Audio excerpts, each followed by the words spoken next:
Indiana Jones, It's a podcast about Indiana Jones.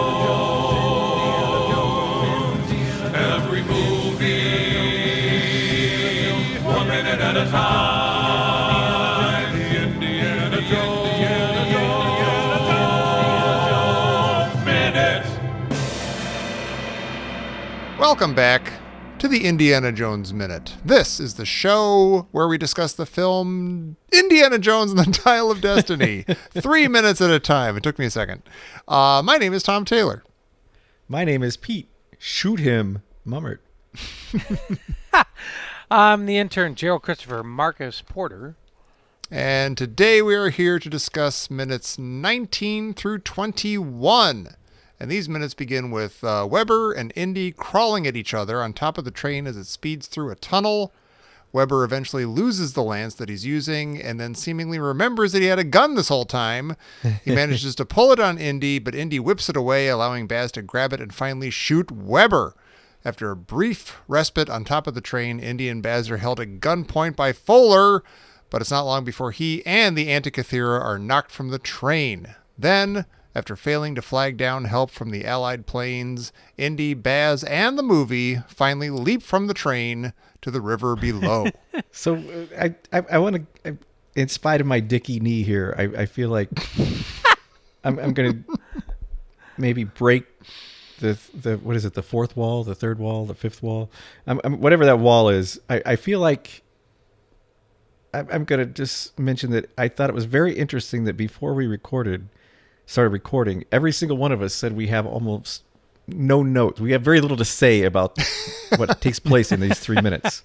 Get ready for a boring episode, everybody. Well, I'm to me, that's not so much about the 3 minutes. To me, this movie is lacking teeth somehow. There's something indie. There's an indiness that is missing in this movie. To me, this movie feels almost as vaporous as that fog that Weber wanders out of in the last segment. It's lacking some fundamental quality that makes it interesting to me. And I feel like it's the video game quality that I don't know what it is, but to me, that was like all of us struggling to think of something to mention about this interminable train ride. See, I think that's what I look forward to the rest of this movie and talking about it. But this train ride has been going on for a long time, and we are sort of running out of. I'd be curious. This guy's fighting on a train. You know, I'd be curious what you have to say after 36 weeks of a car chase. I'm looking forward to New York. I'm looking forward to Morocco or whatever it is. There's cool stuff. Tuk-tuk chase. We'll see after 28 episodes of that how you feel. But you know what's really hard about this stuff is that, like, I think about these things in life. You take, like, let's say the Police, the band The Police. And you're like, okay, you have Sting, and you're like, oh, he's this guy, and he kind of plays reggae bass lines. And you have Stuart Copeland, who's sort of frenetic, and he speeds up. Like, he keeps speeding up. Like, everything is so fast. Like, you listen to their live performances, and it's like, 30, BPMs faster, and it's like, and you have Andy Summers, who's like 10 years older than everybody else, and he plays jazz chords. And you're like, this is just sort of a general mess. And it is absolutely fantastic. One of my favorite bands. And then, when there's sort of an organic, there's sort of an organic nature to that band, that power trio. And then, it drives Sting nuts that Stuart Copeland keeps speeding up. And, Stuart Copeland hates Sting.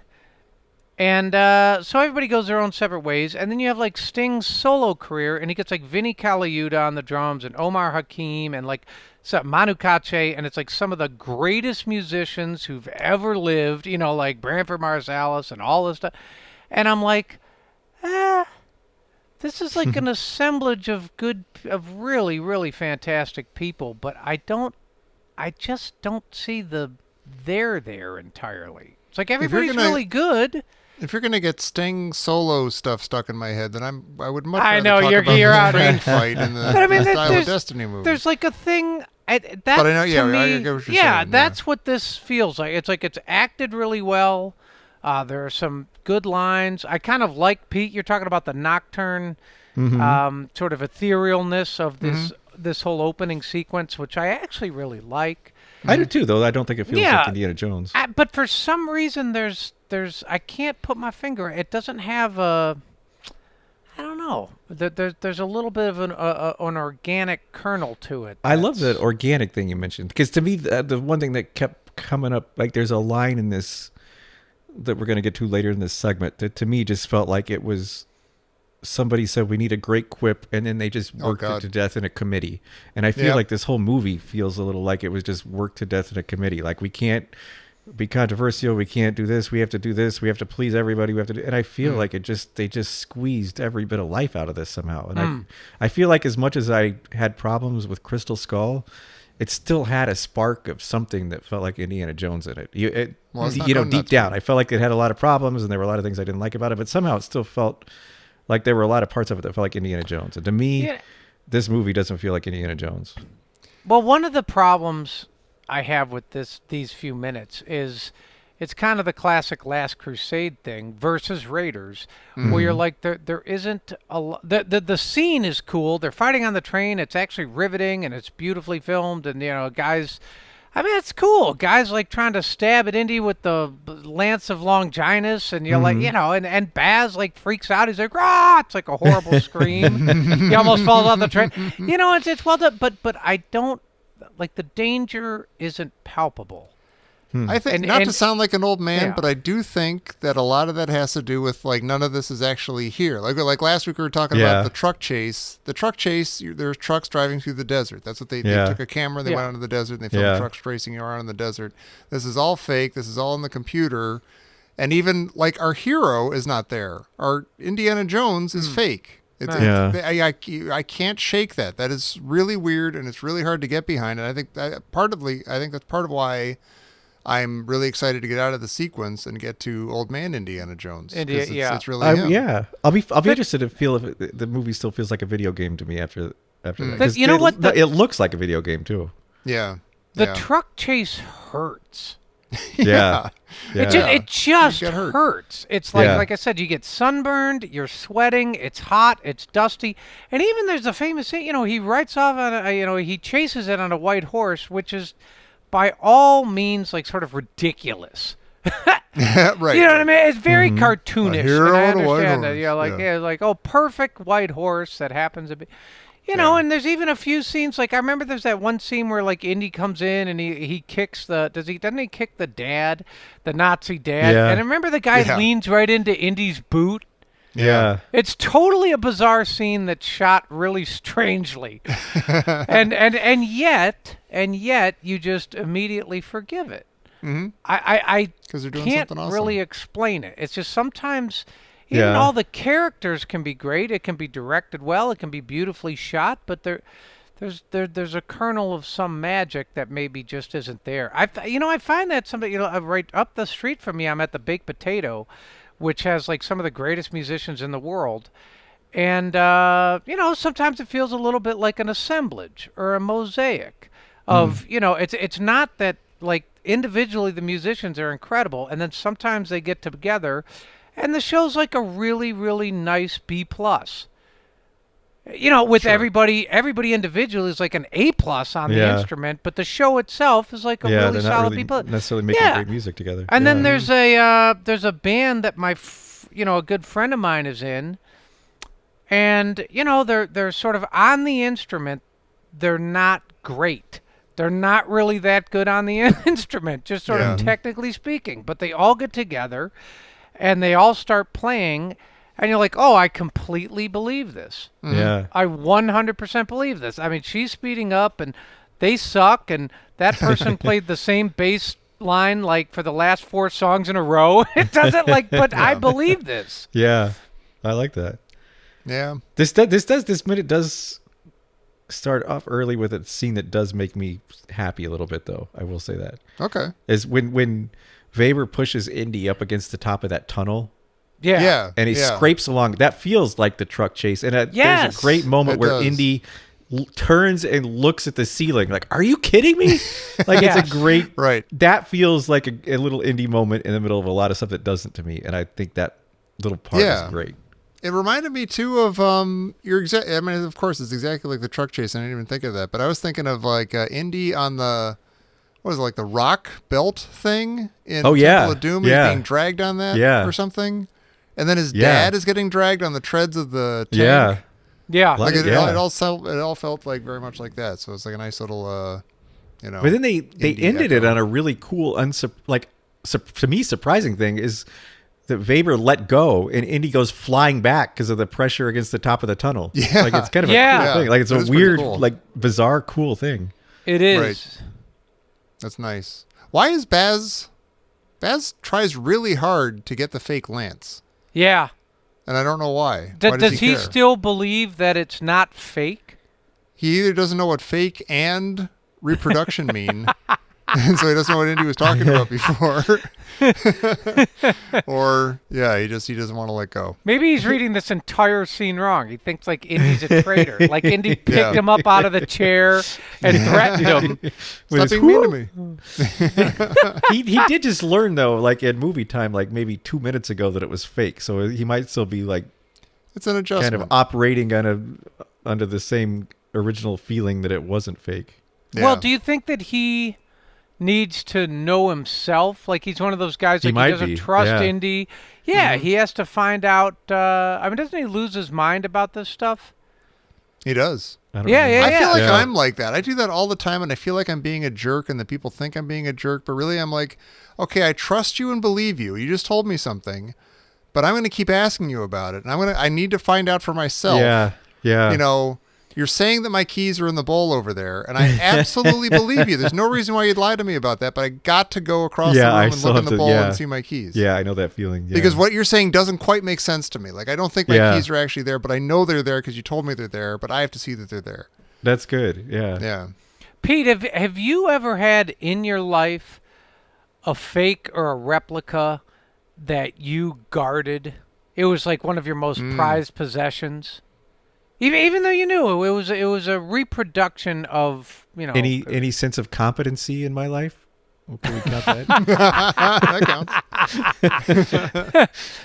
Was there any like okay, so like I went to Universal and I was chosen to win the Harry Potter wand. Oh, Like I was the guy they pulled out of the whole room of like 60 people, and there was like an 8-year-old girl next to me and like And a you're a kid dressed as a 45-year-old man unicorn. and they're- Yeah, I was like, get out of my Look way! in your face, Sally. Exactly. They called me. And they did. It was like the whole thing, and I went. It was like a big production, and like you point it to the sky, and like the fireworks go off, and like pixies come around, and they tell you, are you a Gryffindor or are you asshole head or whatever it is, and We know. I'm like, okay. They give me the wand, and they're like, this is yours. This one is yours, and it's only $69. And I was like, hell no. But I thought This to is myself, yours. I was like, this isn't Harry Potter's wand, but I do feel like They this called is to you. Yes, He chose Yeah. me. it's a reproduction wand, but this one's mine. Yeah. And I and have I wonder, a if thing you- like have We you all had want to some- feel that yeah. about stuff. We all want to feel Have you? something Well, have you had special. something like that, Tommy? I have a poster in my house that I bought in Boston 1,000 years ago, like in college, and I paid a lot for it. And I had a guy was framing it for me years later, and he offered me a lot for it because it's like this is like an original thing. This is awesome and stuff. Oh my god! I'm like, no, it's mine. And then later, another guy. Is it Bo Derek 10 or what? Yeah, it's Barbarella fighting Bo Derek from 10. No, it's my Empire Strikes Back poster. Okay. And it's super awesome. But then like one framing guy said, "Oh yeah, I think this is like a reproduction of a thing or whatever. I don't know if it is. I'll give you $25 for it or something." I'm like, "Oh, blah, blah, blah." So I don't, in my head, I'm like, I don't know. I actually don't know if it's worth anything or not. I paid some money for it and I love it and it looks awesome. So it might not be actually like what I think it is, like in terms of like legitimacy or an artifact from the movie theater time. but it's awesome, and I think of it that way. Yeah. But I think ultimately, like anything like that, it's the stories we tell ourselves about them that make them meaningful rather than the object itself. Yeah. Yeah. I'd rather, it almost doesn't matter how real it is or something. Well, there's a great scene in Man in the High Castle, the Philip K. Dick novel, where he goes into an antique shop and the guy says, "Here are 2 lighters. One of these was in Franklin Roosevelt's pocket when he was assassinated. The other one wasn't. It's just a plain lighter. One of these is priceless and one of them is worth $5. Which is which?" And he's like, Yeah. nobody knows the difference but me. But one is priceless because of the story that goes with it, and one's not worth anything. And it's that, like, so much of what we value in things is because of, oh, that was Indiana Jones touched that in Temple of Doom, or like Right. we tell a story about it. I mean, whether it's true or not, because we are convinced that it's like has some kind of magical powers because it's proximity to something or its meaning to Yeah. us. At some point, you have to believe in it. But that's like, it's interesting because that's kind of in Indiana Jones. That's what makes him a really bad archaeologist, is he goes after artifacts, which archaeology is not about. Like he's a looter. He's a treasure hunter. He goes through the and price he's list trying to before he find leaves the something house. because he has a story about an object and he wants it because of that, because that makes it valuable, rather than he wants to go like find a series of things that's going to tell the history of people who lived in this place. Yeah. But he's not interested in that. He's interested in taking the one thing that he thinks has a value. Well, and Belloc's whole speech, bought from a vendor on the streets for $5. Yeah. Yeah. Or what Indy says to Marion, it's a worthless bronze medallion, Marion. Do you have it? You know what I mean? They're like, okay. Yeah. And what's interesting is she does have it and wears it around her neck, but she has no idea what the worth of it actually is. She just has it. You're like, oh, this was something her dad gave her. Yeah. Yeah. And then meanwhile, Indy offers her $5,000 for it after telling her it's useless. But that's the interesting in Bastard. archaeology. The interesting thing is the gold medallion is something that might look good in a museum collection, but the thing that's actually priceless is the pile of trash that they left out in the back that we can dig through and see how they actually lived. Yeah. Yeah. Well, and Tote says, she's like, I don't know, are you willing to pay more for it? And he's like, oh, Almost. most certainly. Yeah. So Tote, has a different value. And what's fascinating about that? He doesn't even know what the value that Indy placed on it.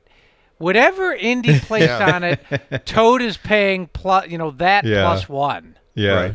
Right. It's like it's like a moving value. Just more than Indy, no matter what it is. Yeah. Hey, speaking of Tote and shoot them both, Baz gets the gun here. Not to talk about the minutes. I'm sorry, guys. But Baz gets the gun I was here. thinking of that line. Shoot him both. Yeah, exactly. Yeah, that's what it sounds like. Yeah. And this is something that we saw in the trailers, and it didn't make sense to me. And I'm like, did Indiana Jones? Did he catch that bullet? Baz shoots at him. I don't know and what he's got happens his there. fist there. I have finally no understand idea. it, but Okay. it absolutely looks. Again, I saw the movie about 4 times. Every single time, I'm like, I don't know what just happened there. Because Yeah. Indy's got a fist like that, and he kind of looks at his fist, and he yells at Baz, not me, don't shoot at me. But now I think what's going on is he's got his fist balled to punch Weber, and then Baz shoots, and I think it just nicks Indy's jacket. Like, doesn't even shoot his arm, just it hits his jacket, like the sleeve of his jacket, and that's what Indy's reacting to, and his fist is still balled because he's going to punch Weber, not Yeah, it's because he weird. magically caught a bullet. Yeah. I'm watching it. Super it's weird. really strange. Yeah. And then it gets even weirder. Like, to me, this is the weirdest part of an Indiana Jones movie I've seen. Like, this is weird. Like, the music gets super, like, melodramatic 1940s high costume drama. And the imagery is like you see Weber, like, projected against a green screen, like a blue screen. Like, it's weird. Like, there's this weird feeling of a completely different kind of movie. Like, it's like dun dun dun. Yeah. And Yeah. and he's getting, and it all looks really weird. And then Indy says, "To the victor go the spoils." And I was like, what is this line? Like, what is That line's nothing. like? Why did they say we need a quip here? And then, like I Well, said, I feel like they had a okay. workshop that said, let's come Doesn't- up with a quip, and they came up with just the most bland, generic thing possible. Doesn't Yeah. the Nazi say that to him at the beginning of the movie? He does, but who Yeah. cares? I mean, so they're kind of See, I forgot about that. So.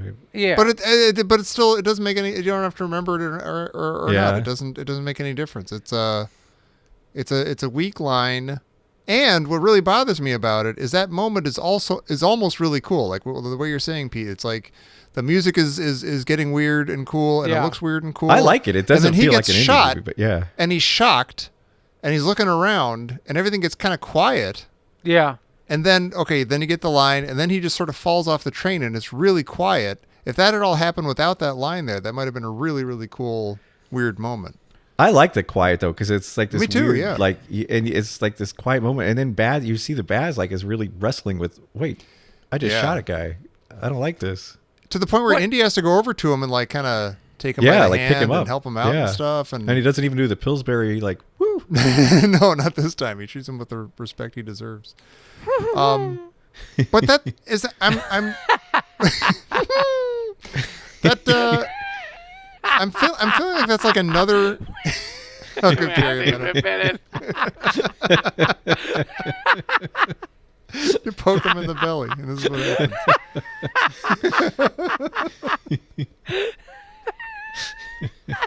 He's not All gonna right, be okay. all right. Oh my God. Oh my, that's funny.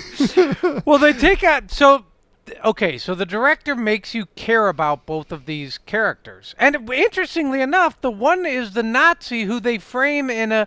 You have to take this guy seriously, and they give him several beats like that, right? They did one. He's like, "Have you met Hitler?"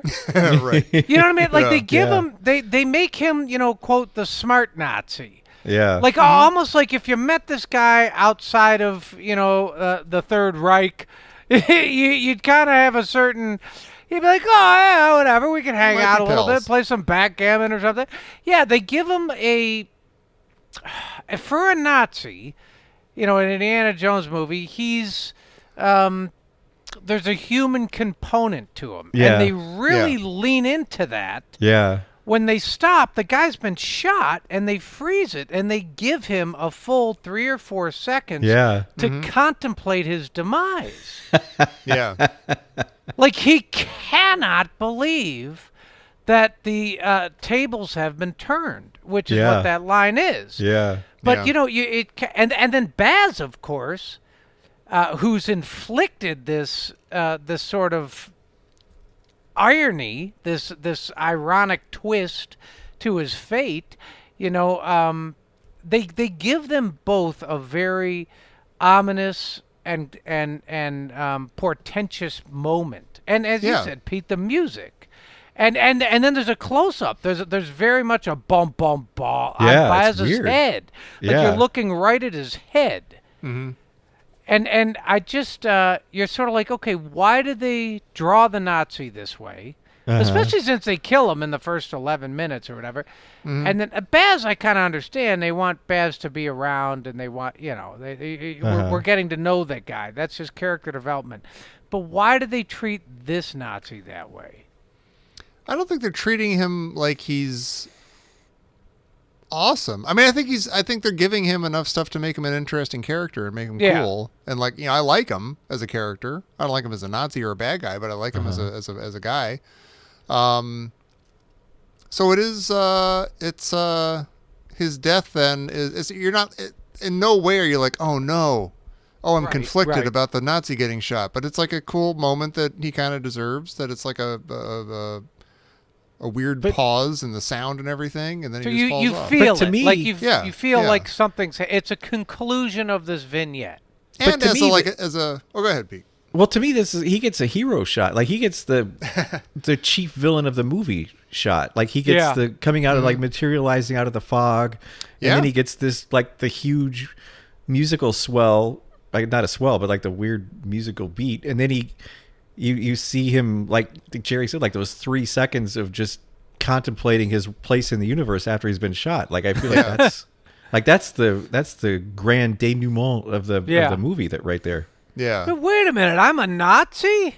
Well, it is. It's sort of like as a Nazi, part of his deal, like all good Nazis, is like, I'm going to make it through this. I'm going to be triumphant. Yeah. You know, the universe is on my side. Nothing can stop. Oh, God, I just got shot. Oh, I'm falling off a train. How'd that happen? Oh, I got to rethink everything. He seems more realist than other Nazis in these movies, though. Like he seems to be the one guy that says, "Have you met Hitler?" Like he kind of. He's a little bit, he's scared of his boss. He's in Yeah, trouble. but he also seems to have a little bit of a realistic outlook on what's actually going on. Mm-hmm. Yeah. But this moment with Baz, I feel like I'm forgetting a key moment of another Indiana Jones movie where like of Indy going to somebody like his dad or somebody and helping him up or putting a hand on his shoulder or something. And all I can sort of think about is like when he goes to hug Short Round, like Shorty gives him his hat and he gives Shorty his hat or something like that and they hug each other. There's like some moment like this, like, oh, something just happened. I'm Indy. I'm your buddy. I'm here for you. I'm helping you out. I feel like there's some other moment. I know exactly what you mean. There is. It's That's Willie a very accidentally strong. flipping the gun out the window because it's hot. Yeah. And he puts a hand on her shoulder and he slowly punches her in the face. There is. I can't remember what it is. Is it? Does Marcus or his dad shoot somebody or something? There is a scene like that. There is, isn't there? Yeah. I feel like it is it's Last funny. Crusade or something. Yeah, where God, I somebody don't know. shoots somebody and it saves somebody, and we have to have like an exhalation. Yeah. Right. Gosh, that's weird. Seems like You'd think we'd know this by now. yeah. You know what's Everybody funny? I write will in. say, Let us know what we're forgetting. I think the movie does a fantastic job with all of those subtle, I don't know, sort of like, what's it called? Not foreshadowing, post-shadowing. Whatever it is. Yeah. Whatever the word is. Yeah, because even after this, you get like, he falls off the train. There's this little moment with Indy and Baz, and then they both stand up. Again, they're just standing on a moving train, like nothing's going on. But it is this like weird little 5 seconds of kind of almost quiet of them just like, oh, here go the planes. Oh, we're on a train. Yeah. It's kind of a beautiful evening. That's a Yeah. nice You know. scene with the planes and the paratroopers flying by. Like that's It is. Yeah. another Yeah.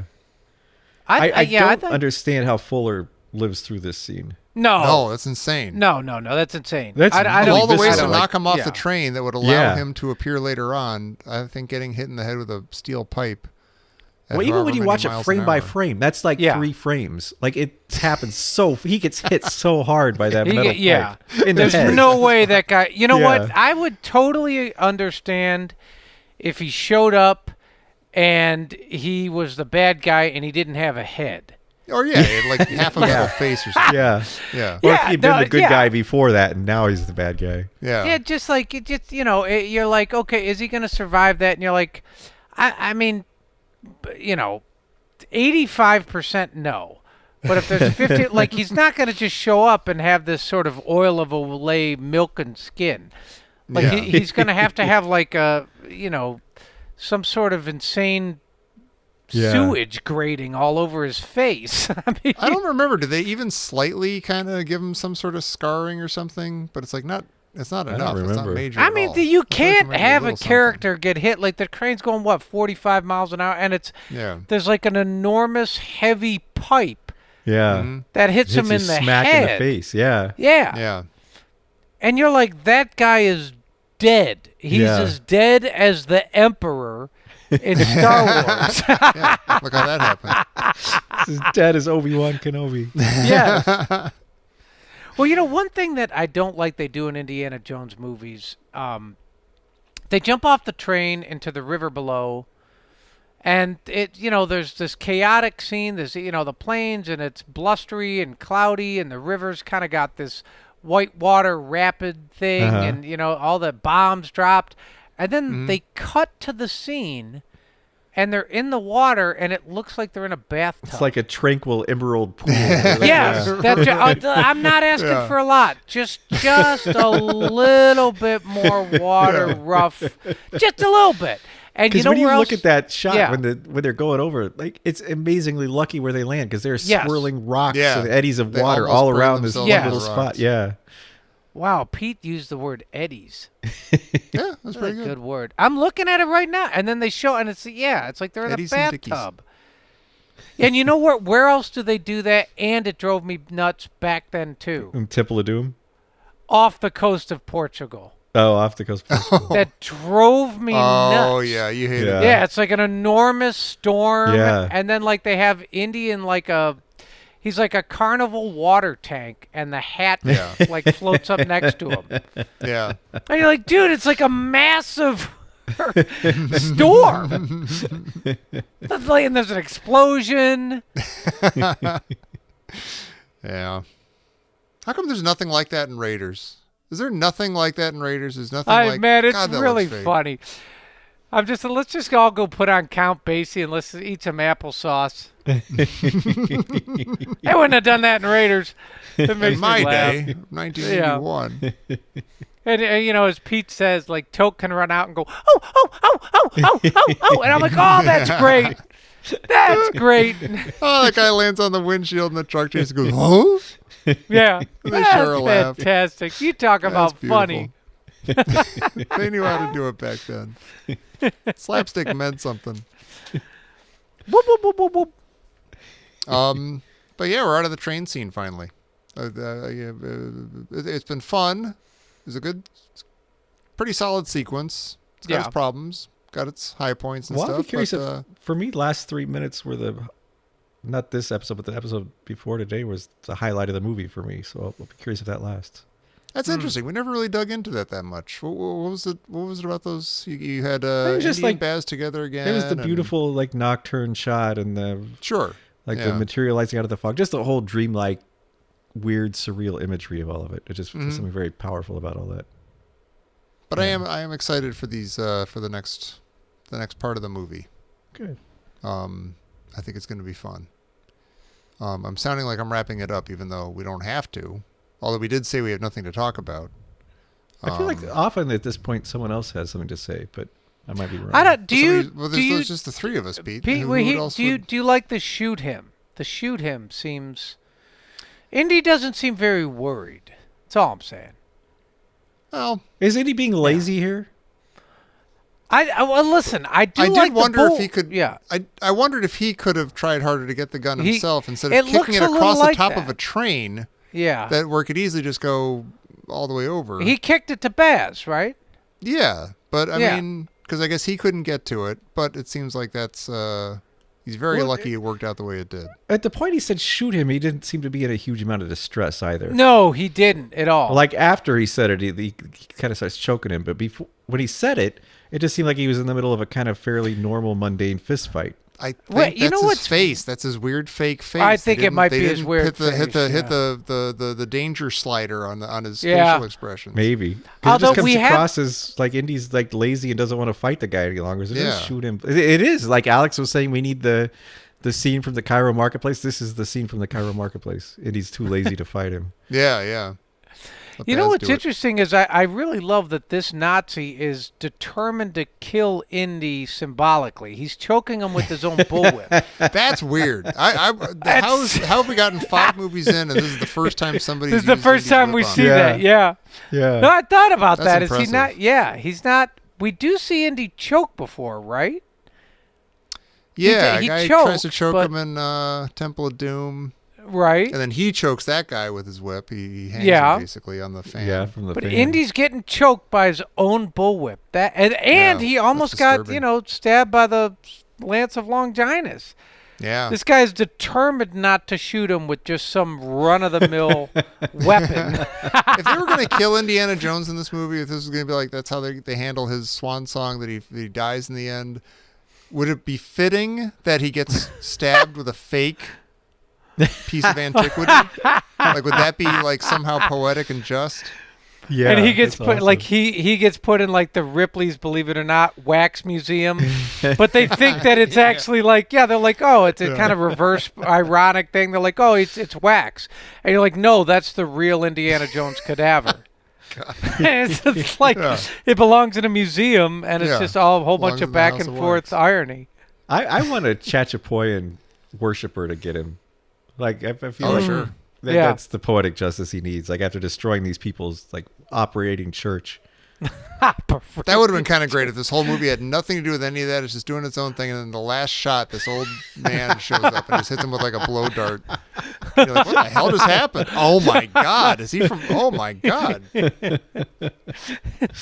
like celebrating like Chachapoy and Vespers. Right. It's like a Wednesday night prayer thing.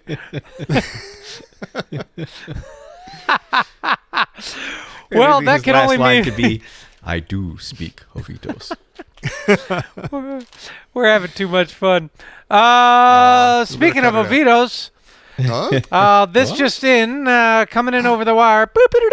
Stop it. Oh, wait a minute. Uh-oh. Oh, I'm scared. It is just a quote. Tommy, I'm going to see if you're going to catch this. I don't know if you're going Uh-oh. to catch this or not. I'll begin, of course, preface it. This just in from Professor Christy Porter. Mm-hmm. Give my regards to King Tut. Oh, that's God. Wait a minute. Don't tell me. I obviously know this. Oh, come on.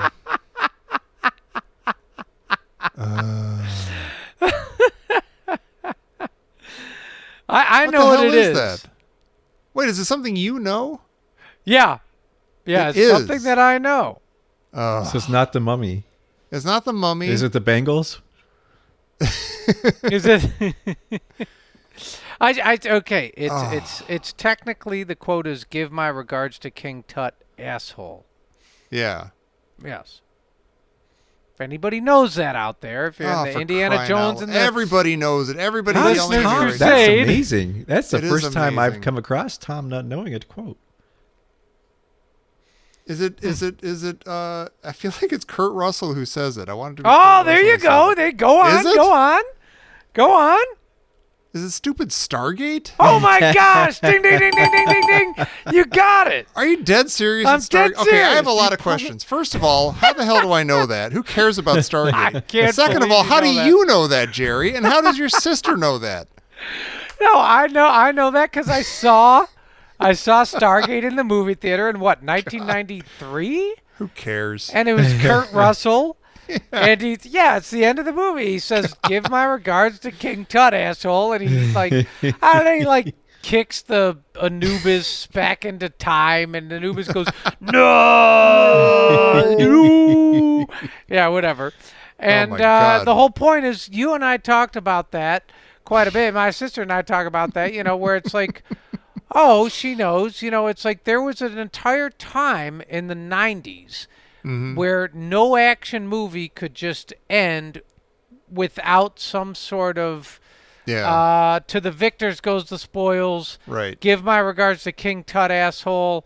Or Not some just the movie, but like any death, any death. yeah. And I think murder it came from the hero. I think it maybe it sort of started with the Terminator, and then like in Commando, it really sort of took off. Yeah, Schwarzenegger was awful with those. Yeah, and then there was like, I don't know, but there's probably some of those in Stick like around. Predator. Yeah, stick around.